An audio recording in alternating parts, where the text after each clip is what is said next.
in a small town down in Arkansas, where the river flows. There's a man with a passion that everybody knows. He's got a collection that'll make you stare. Vintage pocket knives laid with tender care. Howdy everybody. Welcome once again to HT's EDC.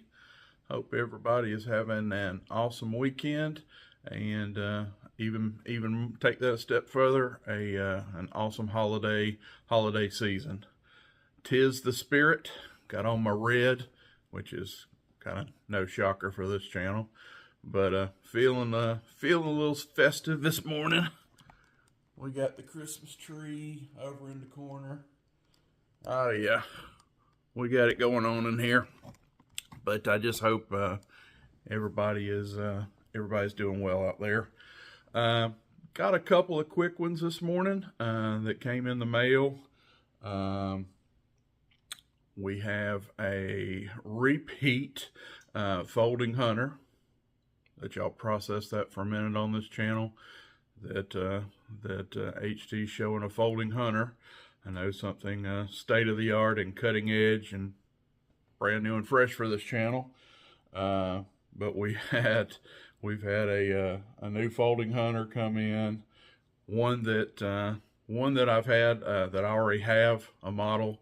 I know I am supposed to be on this quest of getting new all the US. If you've watched this channel long, you know that I'm on a quest to get every US made folding hunter.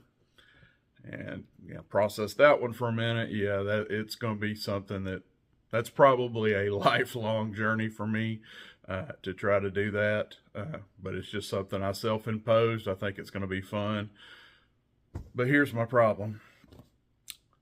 I'm crazy about a folding hunter, and when I see some of my favorites, like they're on, the eBays of the world and these other sites, and they're just like a good deal. They're out there, and I'm just like, I gotta save them. I know I should be more so focused on getting new manufacturers, but I'm weak.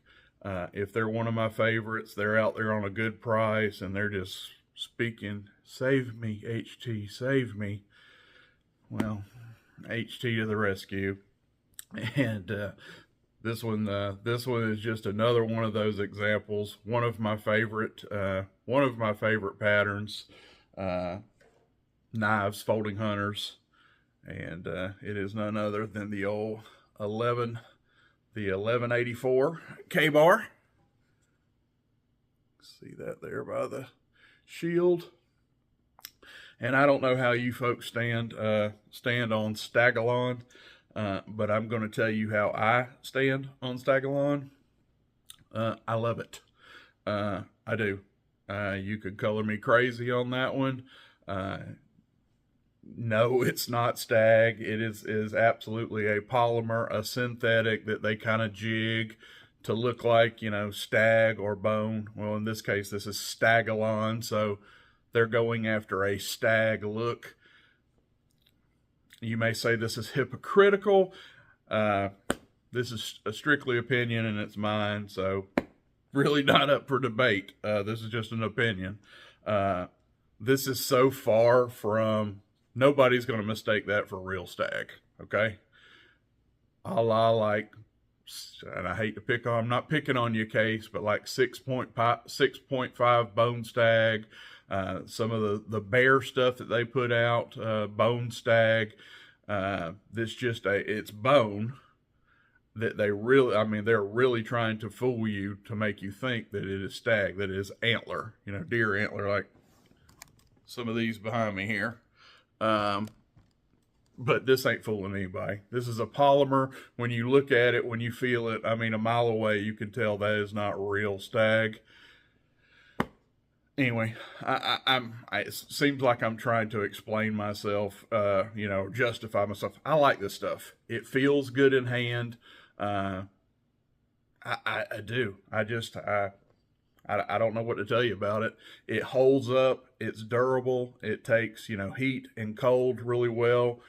When you're in heat or cold and you hold on this material, it feels good. It has a good grip. I like Stagolon. Just, it is what it is. So as far as those covers, they appeal to me. I like it. And of course we have good old carbon steel blades here. Again, this knife, I've done a review of this knife on this channel before, so I'm not going to get too in depth in this, but this is just one that came in. As you can see, it's got like all of its blade, I call it blade meat. It's got all of its blade meat. These blades they got some peppering on them, you know, from some patina, but you know, all the meat's there. If you want to see that tang stamp, 1184 K-bar 1184, kind of a saber grind on this clip point blade, and the standard flat grind, if I can talk this morning, on the Skinner blade. We've polished it up a little bit, back springs and all, or, you know, no problems there, no gapping. All the brass is brassy, but I'm weak, folks. When I see one of these out there for a good price, still has all of its blade meat, and then I just HT to the rescue. I just have to pick them up. So this is let y'all listen to the snap real quick. Real nice. And real nice. But anyway, this is the K-bar 1184, and this is at least my second, maybe my third of one of these. I just love them. And yeah, so there's another one. And moving on, this is something that if you've been watching my channel here lately, I am on a little, I don't know what you want to call it, kick fixation with old camp knives. You tell me. I know they're like generally they're like, you know, anywhere from 3.5 to 4 inches, so they're not a HT biggin. We love these. We love them big, loving them biggins on this channel. A camp knife is not a biggin because they are not more than 4 inches long. Which my standard kind of for a biggin. What is an HT biggin? I would say anything 4 1/4, like a Buck 112, a K75 Stockman, and up. All the way to these, you know, behemoths, which this little guy definitely ain't. Y'all are going to say, what in the world, HT? Put some clothes on that thing. That thing's naked. Yes, it is. So, I'll tell you the story about this guy. This came in yesterday, and we have, check that out, we have cleaned this up. We have polished this. Look at those inner liners, that brass in there. And I cleaned up these blades and tools as much as I wanted to. As you can see, they still got some gray on them. Grandpa Teeners, if you will. This blade is sharp. I don't have a piece of paper right now, but it is sticky sharp. This knife is ready to go, minus it's naked. It has no covers. And what this is, I'll show you the best I can, this tang stamp, in a little bit. But this is an old Camillus, New York, 4-blade camper. And the only thing that was really wrong with this one is it had hideous covers on it.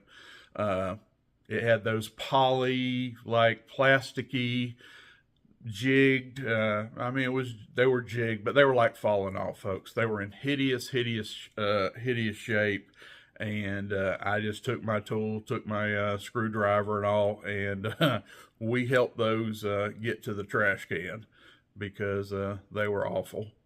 I have reached out to my brother from another mother. Shout out for AW Custom Designs, Brother Aaron. Incoming prejudiced opinion here. I think he's the best. I think he's about the best in around for knife mods. His leather is awesome, and he is one hell of a nice guy. He is my favorite for doing knife mods, anything like that. He's my guy. Well, anyway, if you don't believe me, go back and look at some of my folding hunters, some of the work he's done for me in the past. It is just redonkulous. But anyway, when I rip these off of there, I'm like, oh God, I got to get this thing recovered, because in my opinion, this thing deserves a little dignity. There is nothing wrong with this. I mean, the tools, of course, you guys know what campers are. We got the bottle opener, we got the flat tip screwdriver, we got the leather punch, some people call them awl. We have the main spear point blade, and we have the nice can opener over here. So kind of a standard 4-blade camper. Well, there's nothing wrong with any of these tools. Pretty much the meat's there. It just lost its dignity.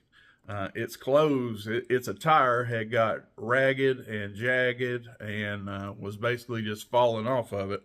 So I reached out to old A-Dub, and I told him, I said, hey, throw this one in the back of your mind. You know, when your books are clear, you know, I'm in no hurry.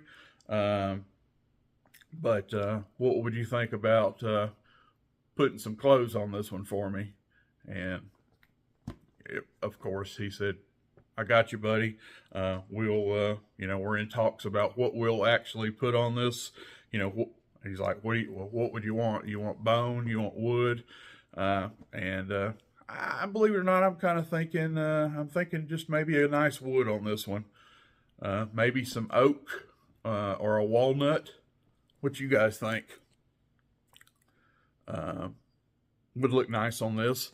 I mean, it initially came with plastic, jig plastic, so it's going to be an upgrade no matter what I put on this.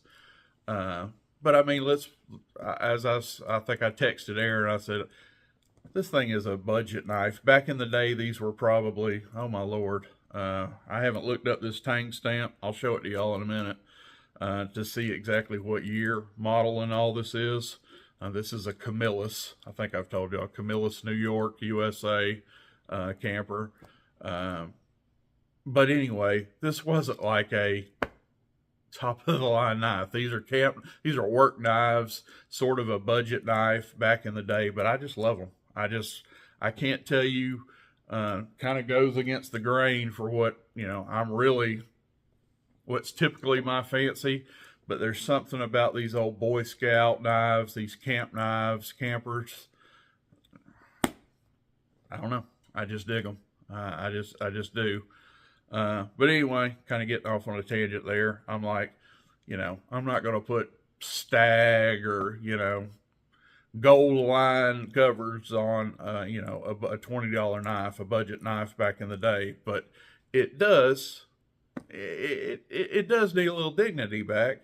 And I'm thinking maybe some nice hardwood, like some oak, maybe some walnut, something like that, rosewood, whatever we can find, or whatever Aaron may have on hand there would be fine. And we'll get this thing back in service, man. It is ready to work. Like I say, it is. I should have brought a little some of my receipt paper. That's how I check my knives. I got a roll of receipt paper. And if I can slice receipt paper, it's sharp.